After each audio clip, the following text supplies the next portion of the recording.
Marxism has killed more people than any other ideology over the last 100 years. Okay. Thank you for those words. You're welcome. When 100 million people die under a communist dictatorship, and some of those millions are also Nazis, which is included there, whatever, you blame communism. The National Socialist Workers Party? Or to explain it to is you? Cuba not socialist? Is North Korea not socialist? Was Vietnam not socialist?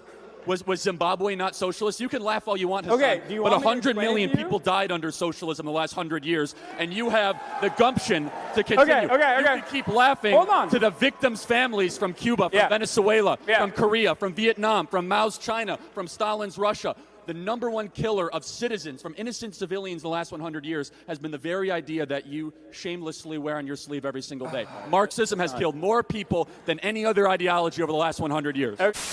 So Hassan, why don't you give 95% of your money away and go live on a commune? I practice what I preach. He wants other people to contribute to what he considers to be a good idea, what he considers will make the world a better place. That you have the freedom to go live as a socialist. Go do it, Hassan. What's stopping you? Gave away 95% of that. How much do you make, That Hassan? wouldn't necessarily even push the needle. I will be very honest. It's really embarrassing, especially because my boss is sitting right there. I make $60,000 a year, okay? And that's a really good salary. If I gave away the measly earnings that I have, I make $60,000 a year, okay?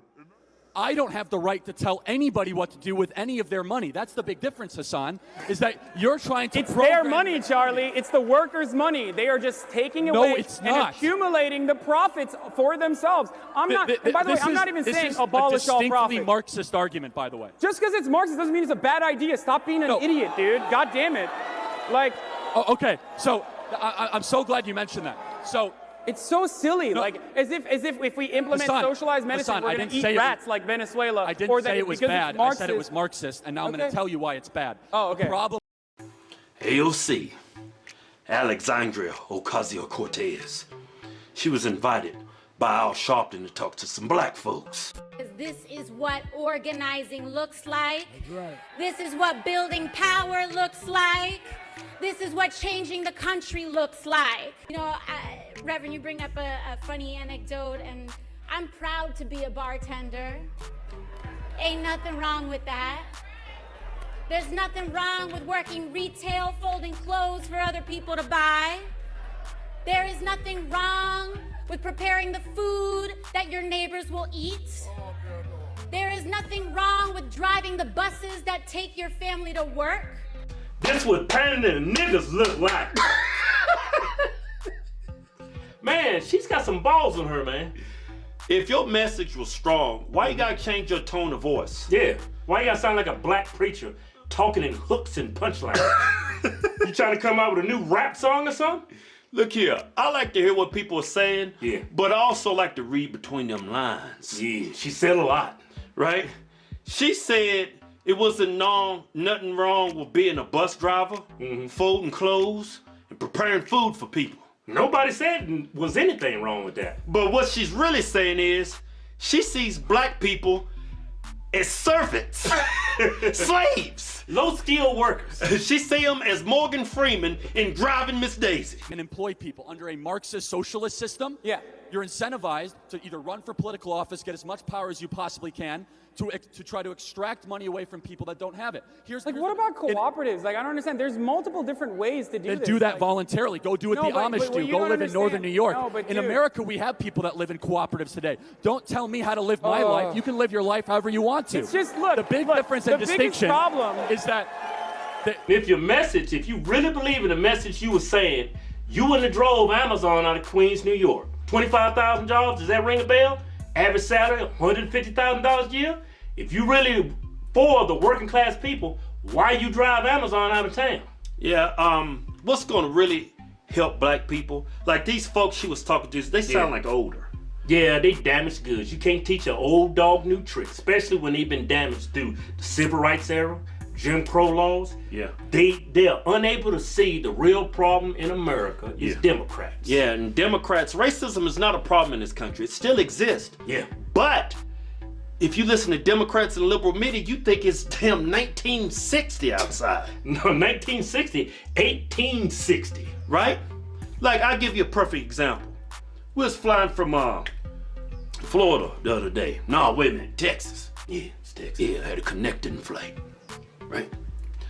I got the window seat, and this nice old black woman, she's probably about 70 years old. About 80, man. She looked just like our mama. Looked just like her. Yeah, she looked like mama. Even sounded like mama. Even sounded like mama. Yeah. This woman looked like mama. Yeah. Right? And we was having a good old time, man. We was having a good conversation. Sweet old lady. Yeah. Then out of nowhere, she said, man, I tell you what, that damn Trump, he got voted in office, and ever since, all these damn white supremacists are coming out the woodworks. I was like, what? I said, where'd you hear that from? She said, well, it's all over the news, baby. I said, what news? She said, all the news stations. What news you watch? I said, I watch Fox News. She was like, yeah, Fox News. I said, yeah, I watch CNN too, but just for comedy. Needless to say, that conversation was over. Yeah. Yeah, man. I pissed mama off. You can't teach your old dog new tricks. Memorial Day is a great holiday for bringing Americans together, unless you decide to promote segregation while you do it. A Black Lives Matter group in New York City threw a Memorial Day party and barred anyone who was not black from attending. This is what they said: being intentional about being around black people is an act of resistance. This is an exclusively black space, so if you do not identify as black and want to come because you love black people, please respect the space and do not come. Lisa Durden is a political commentator and Black Lives Matter supporter. She joins us tonight. Lisa, thanks for coming on. Thank you. Good to see you again. You're doing well. Thank you. I was confused by this because I thought the whole point of Black Lives Matter, one of the points, would be to speak out against singling people out on the basis of their race and punishing them for that. Because you can't control what your race is, and yet they seem to be doing that. Explain that to me. What I say to that is boo-hoo-hoo. You white people are angry because you couldn't use your white privilege card to get invited to the Black Lives Matters All Black Memorial Day celebration. Wow. Let me contextualize that for you. Memorial Day was created by... I don't want you to contextualize. Oh, I need to contextualize it because Memorial Day was created by black former slaves in 1865. You're attacking people on the basis of their race. A simple question for you. If you don't like people excluding others on the basis of their race, and as a society we agree that that's bad. I agree it's bad, you agree it's bad. Then why are you doing it? And why are you defending it now? White folks crack me up all of a sudden when we want to have one day for black folks to focus on ourselves, but you've been having white days forever. You don't say the words anymore because you know it's politically incorrect, but you've had an all-white Oscars, all these movies with all-white actors, movie after movie after movie, all-white TV shows with white cast over and over and over again. The party she's affiliated with is telling her each and every day how racist this country is when it's not. It's not, man. We got a president that was black elected twice. Won the popular vote and the electoral vote. Wasn't even close. Over white people. This is what burning the nuggets look like. AOC, man, you have no decency, man. If your message, if you really felt strong about your message, you wouldn't change your voice, you wouldn't talk down to people like that. Say like that, what's that dude in Chicago after Jesse got released? Is there no decency in this woman? No decency. Hey, what do you expect? She's a Democrat. And you are a beneficiary of the very system that you are bashing right now. No, because it's not free market capitalism. It's so stupid. So I've been thinking a lot about white privilege, and as black people, do we need to believe in something called white privilege? And what does it say for us as black people when we believe in this concept of white privilege? So white privilege is the concept that no matter what, if you're white, you're doing better than any black person ever because your skin is white. Doesn't matter if you're homeless. Doesn't matter if you're in prison. Doesn't matter, you're doing way better than every black person because your skin is white. So a lot of times these social justice warriors will say, oh, you're white, you don't have to worry about the cops harassing you. Well, I don't worry about cops harassing me. I'm a black woman and I live in Texas. I have actually been to jail for tickets. For 9 days, I went to jail for tickets. And I'm not oppressed. There were more white people in there than black people, to be honest. I know that isn't the norm when it comes to prison sentences, that there are a lot of black people in jail. But I tell you what, a lot of black people deserve to be in jail because of the crimes they commit in their neighborhoods. Our neighborhoods, how's that? See, I moved out of the black neighborhood when I was a kid because my single black mother said, you know what? People are breaking into our place all the time and we're not safe here. So you know what we did? We moved to the first white neighborhood that we could afford. It happened to be a trailer park, and we were the first black people in this trailer park. But it was safe. We never got robbed when I lived there. And I actually grew up in a town called White Settlement as a little black kid in Texas. And I do not feel oppressed. I got to go to college, and my SAT scores were not that high. They weren't really high enough to just grant me admission. But I had to get a little interview, and they probably saw, oh, black female, let her in. There's probably some white kid with more qualifications than me, better SAT scores, who didn't get in because I did. I have privilege. When I went to Ghana recently, there were black people in the first class section and white people back there in coach. There's no such thing as white privilege. If you are getting bent out of shape by me saying there's no such thing as white privilege, then you're a black person that loves your victim status and you got a big fat chip on your shoulder that Mr. Steinberg put there through the media that you bought into. Or you're a white person who has some sort of social justice-y kind of white guilt and yet superiority thing going on, that you feel that you are superior and that you do have privilege, and you kind of, want to keep that, and you don't want somebody like me saying, wait a minute, no, you're not privileged. If you go to work every single day and you work a 40-hour work week or more, you're not privileged. If you pay taxes, you're not privileged. You got a mortgage, you got a car payment, you're not privileged. If you had to apply for your job, you're not privileged. The real privileged people in our society are probably more like the movie makers, the politicians, etc., etc. And all of those people happen to be Jewish.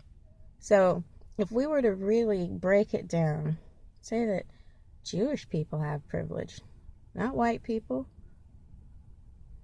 not black people. Black people probably actually, due to affirmative action, have more privilege than white people.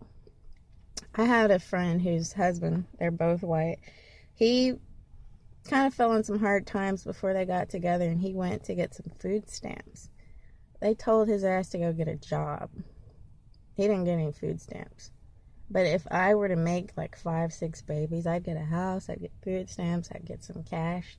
So that's privilege. The real people that are oppressed in our society are probably white men. Those are the real oppressed people, because there's this campaign against white men that is it's really quite contrived. And it's really transparent. If you have any kind of IQ, you can see through this rubbish. And that's why the anti-social justice movement has so many fans. I, for one, am also a fan, because I don't want people policing language. I don't want people pulling out my race card and throwing it on the table whenever they see fit, that don't really like black people. The social justice warriors, I find, are the most racist of all. Whenever I say white privilege is a myth, they're the ones that get angry, and they say they feel sorry for me.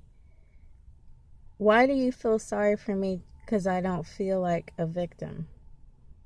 I'm sitting here telling you from my own experience. Black woman in Texas. Been to Europe. I've traveled, okay? Been to Africa. I know what it's like in other places, and I still don't feel oppressed here in Texas. You know what? If someone doesn't like me, the fuck do I care? I have so many friends. I have family. I have people that do like me. And I don't care if someone in their heart hates black people. They probably have a valid reason. If I don't like a certain group of people, I have my own history with that group of people that I refer to. And I say, you know what? Whenever I'm around them, it's a bad smell. Or there's a, bunch of fucking fighting or something like that, and I don't want to be around those people. So that is my choice. And you say, hey, it's wrong to raise people, that if you're a racist, you shouldn't raise children. I don't think you should feed your children McDonald's. I think if you take your children to McDonald's, you should have your children taken from you. That's my opinion, okay? And if somebody wants to say, hey, honey, I don't want you to hang out with this group, and they want to raise their kids that way, that's none of our goddamn business. As long as someone doesn't touch you and hurt you in some way, physically, who gives a damn what they think? If someone doesn't like your group, get over it. Get over it. Find some friends that do like you. Friends and family.